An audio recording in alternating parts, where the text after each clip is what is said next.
बोलो जय सिया राम। अब प्रस्तुत है आज का रामचरितमानस पाठ। यह हर से मुनि बचन सुनि दीख प्रीति विश्वास, चले भवानी है नाई सिर गए हिमाचल पास। पार्वती के वचन सुनकर और उनका प्रेम तथा विश्वास देखकर मुनि हृदय में बड़े प्रसन्न हुए। वे भवानी को सिर नवाकर चल दिए और हिमाचल जी के पास पहुँचे। सब प्रसंगो गिरिपति है सुनावा, मदन दहन सुनि अति दुख पावा। बहुरी कहो गति कर बरदाना, सुनि हिमवंत बहुत सुख माना। उन्होंने पर्वतराज हिमाचल को सब हाल सुनाया।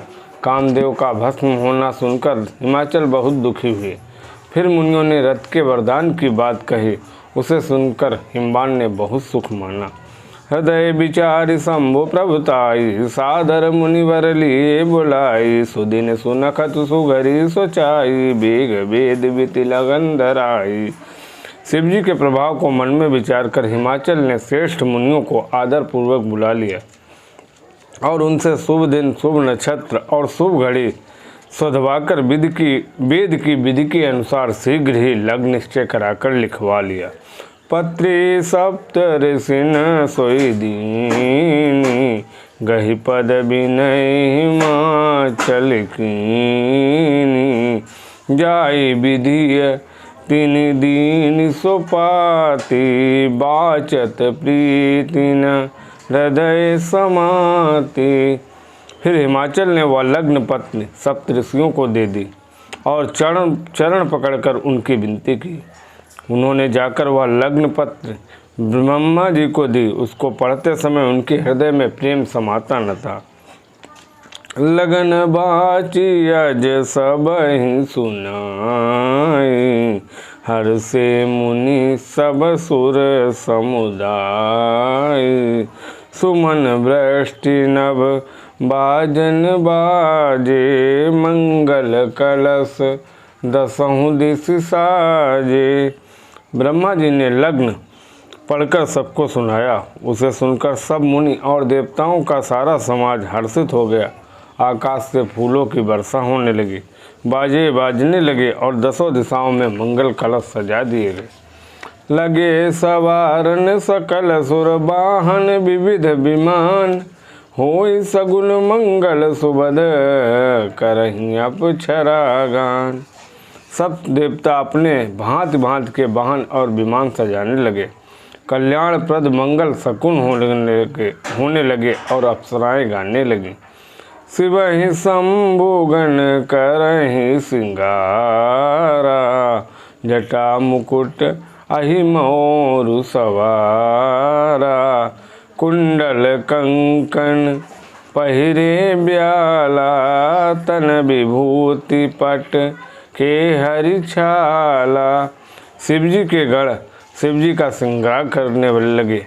जटाओं का मुकुट बनाकर उस पर सांपों का मोर सजाया गया। शिवजी ने सांपों के ही कुंडल और कंकण पहने, शरीर पर विभूति रमाई और वस्त्र की जगह बाघंबर लपेट लिया। शशि ललाट सुंदर सिर गंगा, नयन तीन उपवीत भुजंगा। गरल कंठ उर नर सिर माला, आशिव बीस शिवधाम कृपाला। शिवजी के सुंदर मस्तक पर चंद्रमा, सिर पर गंगा जी, तीन नेत्र, सांपों का जनेऊ, गले में विष और छाती पर नरमुंडों की माला थी। इस प्रकार उनका वेश अशुभ होने पर भी वे कल्याण के धाम और कृपालु हैं। कर त्रिशूल अर डमरू विराजा, चले बसा चढ़ी साजहि बाजा। देख शिवहि सुरतिय मुस्काहि, बर लायक दुल्हन जगनाही। एक हाथ में त्रिशूल और दूसरे में डमरू सुशोभित है। शिवजी बैल पर चढ़कर चले, बाजे बज रहे हैं। शिवजी को देखकर देवांगनाएं मुस्कुरा रही हैं और कहती हैं कि इस वर के योग्य दुल्हन संसार में नहीं मिलेगी। विष्णु विरंची आदि सुर भ्राता, चढ़ी चढ़ी वाहन चले बराता। सुर समाज सब भांति अनूपा, नहीं बरात दूल्हा अनुरूपा। विष्णु और ब्रह्मा आदि देवताओं के समूह अपने अपने वाहनों पर चढ़कर बारात में चले। देवताओं का समाज सब प्रकार से अनुपम परम सुंदर था, पर दूल्हे के योग्य बारात न थी। विष्णु कहा से बिहसी तब बोली सकल दिशिराज, बिलग बिलग होई चलहु सब निज निज सहित समाज।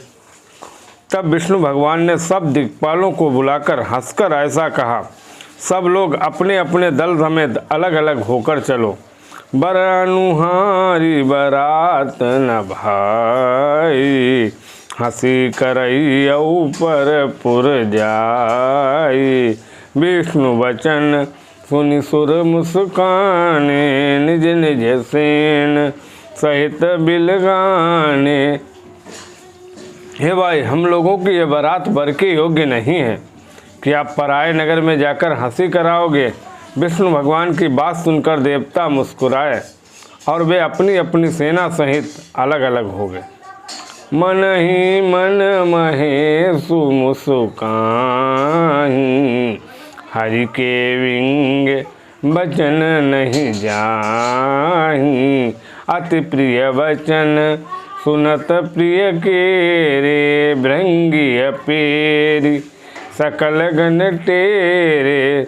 महादेव जी ये देखकर मन ही मन मुस्कुराते हैं कि विष्णु भगवान के व्यंग्य वचन नहीं छूटते।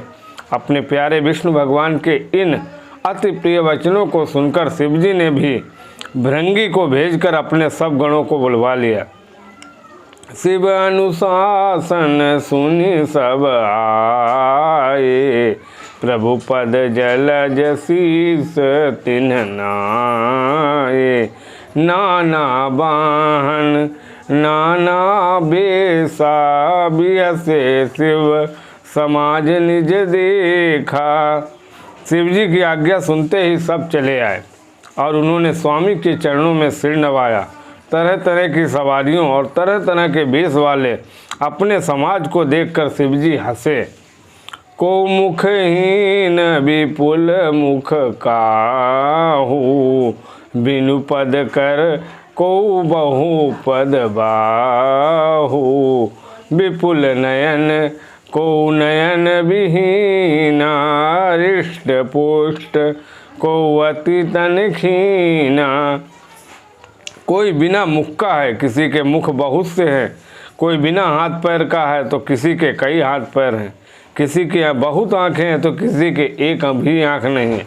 कोई बहुत मोटा ताजा है तो कोई बहुत ही दुबला पतला है। तन खीन को अति पीन, पावन को अपावन। गति धरे भूषण कराल, कपाल कर सब सद्य सोनित तन भरे। खर स्वान सुवर सुक्राल, मुख गण बेस अगणित को बने। बहुजिनस प्रेत पिशाच, जोगी जमात बरनत नहीं बने। कोई बहुत दुबला, कोई बहुत मोटा, कोई पवित्र और कोई अपवित्र भेष धारण किए हुए, भयंकर गहने पहने, हाथ में कपाल लिए और सबके सब शरीर में ताज़ा खून लपेटे हुए हैं। गधे, कुत्ते, सुअर और सियार से उनके मुख हैं। गणों के अगणित बेसों के को कौन गिने।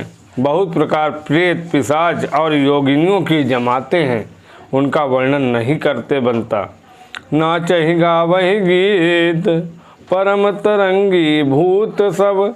देखत अति विपरीत, बोलहि वचन विचित्र विधि। भूत प्रेत नाचते और गाते हैं। वे सब बड़े मौजी हैं, देखने में बहुत ही बेढंगे जान पड़ते हैं और बहुत बड़े ही विचित्र ढंग से बोलते हैं। जस दूल्हौ तसी बनी बराता, कौतुक विविध होई मग जाता। या हिमाचल रचे विधाना, अति विचित्र नहीं जाई बखाना। जैसा दूल्हा है अब वैसी ही बारात बन गई है। मार्ग में चलते हुए भांति भांति के कौतुक तमाशे होते जाते हैं। इधर हिमाचल ने ऐसा विचित्र मंडप बनाया कि जिसका वर्णन नहीं हो सकता। शैल सकल जहाँ लगी जग माही, लघु विशाल नहीं बरनी सिराही। वन सागर सब नदी तालाबा, हिमगिरि सब कहूँ न्योत पठावा। जगत में जितने छोटे बड़े पर्वत थे जिनका वर्णन करके पार नहीं मिलता, तथा जितने वन समुद्र नदियाँ और तालाब थे, हिमाचल ने सबको न्योता भेजा। काम रूप सुंदर तन धारी, सहित समाज सहित बर नारी। गए सकल तुहि नाचल गेहा, गावहि मंगल सहित स्नेहा। वे सब अपनी इच्छा अनुसार रूप धारण करने वाले सुंदर शरीर धारण कर सुंदरी स्त्रियों और समाजों के साथ हिमाचल के घर गए। सभी स्नेह सहित मंगल गीत गाते हैं। प्रथम ही गिरी बहु ग्रह समराए, जथा जोग तहाँ तहाँ सब छाए। पुर शोभा अवलोकी सुहाई, ला गई लघु बिरंची निपुनाई। हिमाचल ने पहले ही से बहुत से सुंदर घर सजवा दिए रखे थे। यथा योग्य उन सब स्थानों में सब लोग उतर गए। नगर की सुंदर शोभा देखकर ब्रह्मा जी की रचना चातुरी भी तुच्छ लगती थी।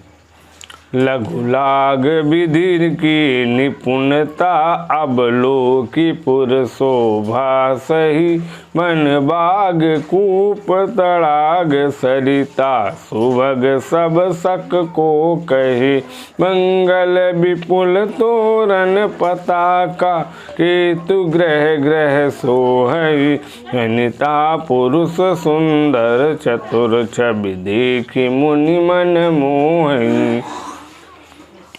नगर की शोभा देखकर ब्रह्मा की निपुणता सचमुच तुच्छ लगती है। वन बाग कुएं तालाब नदियाँ सभी सुंदर हैं, उनका वर्णन कौन कर सकता है। घर घर बहुत से मंगल सूचक तोरण और ध्वज पताकाएं सुशोभित हो रही हैं। वहाँ के सुंदर और चतुर स्त्री पुरुषों की छवि देखकर मुनियों के मन भी मोहित हो जाते हैं। जगदम्बा जहाँ अवतरी, सो पुरवरन की जाय। रिद्धि सिद्धि संपत्ति सुख, नित नूतन अधिकाय। जिस नगर में स्वयं जगदम्बा ने अवतार लिया, क्या उसका वर्णन हो सकता है। वहाँ रिद्धि सिद्धि संपत्ति और सुख नित नए बढ़ते जाते हैं। नगर निकट बरात सुनी आई, पुरखर भरु शोभाधिकाई। करी बनाव सजी बाहन नाना, चले लेन सादर अगवाना। बारात को नगर के निकट आई सुनकर नगर में चहल पहल मच गई, जिससे उसकी शोभा बढ़ गई। अगवानी करने वाले लोग बनाव श्रृंगार करके तथा नाना प्रकार की सवारियों को सजाकर आदर सहित बारात को लेने चले। हियर से सुर सेन निहारी, हरिय देखी अति भय सुखारी। शिव समाज जब देखन लागे, बिडरी चले वाहन सब भागे। देवताओं के समाज को देखकर सब मन में प्रसन्न हुए और विष्णु भगवान को देखकर तो बहुत ही सुखी हुए, किंतु जब शिवजी के दल को देखने लगे तब तो उनके सब वाहन सवारियों के हाथी घोड़े रथ के बैल डरकर भाग चले। धरि धीरज रहे सयाने, बालक सब लई जीव पराने। गए भवन पूछहि पितु माता, काई बचन भय कंपित गाता। कुछ बड़ी उम्र के समझदार लोग धीरज धरकर वहाँ डटे रहे। लड़के तो सब अपने प्राण लेकर भागे। घर पहुँचने पर जब माता पिता पूछते हैं तब वे भय से कांपते हुए शरीर से ऐसा वचन कहते हैं, कहिय काह कही जाई न बाता, जम कर धार किधऊँ बरियाता। बरु बौराह बसहि असबारा, ब्याल कपाल विभूषण छारा। क्या कहे, कोई बात न कही नहीं जाती। ये बारात है या यमराज की सेना। दूल्हा पागल है और बैल पर सवार है। सांप कपाल और राख ही उसके गहने हैं। तन छार ब्याल कपाल भूषण, नगन जटिल भयंकरा। संग भूत प्रेत पिशाच जोगिन, विकट मुख रजनी चरा। जो जियत रही अब रात देखत, पुण्य बढ़ते कर सही। देखिए सो उमा विवाहु, घर घर बात असिलरी कन कही। दूल्हे के शरीर पर राख लगी है, सांप और कपाल के गहने हैं। वह नंगा जटाधारी और भयंकर है। उसके साथ भयानक मुख वाले भूत प्रेत पिशाच, योगिनियाँ और राक्षस हैं। जो बारात को देखकर जीता बचेगा, सचमुच उसके बड़े ही पुण्य हैं और वही पार्वती का विवाह देखेगा। लड़कों ने घर घर ये बात कही। समुझि महेश समाज सब जनक, जननी जनक मुसुकाए। बाल बुझाए विविध विधि, निडर हो डर नाय। महेश्वर शिवजी का समाज समझकर सब लड़कों के माता पिता मुस्कुराते हैं। उन्होंने बहुत तरह से लड़कों को समझाया कि निडर हो जाओ, डर की कोई बात नहीं है। इसी के साथ आज का रामचरितमानस पाठ यहीं समाप्त होता है। बोलो जय सिया राम।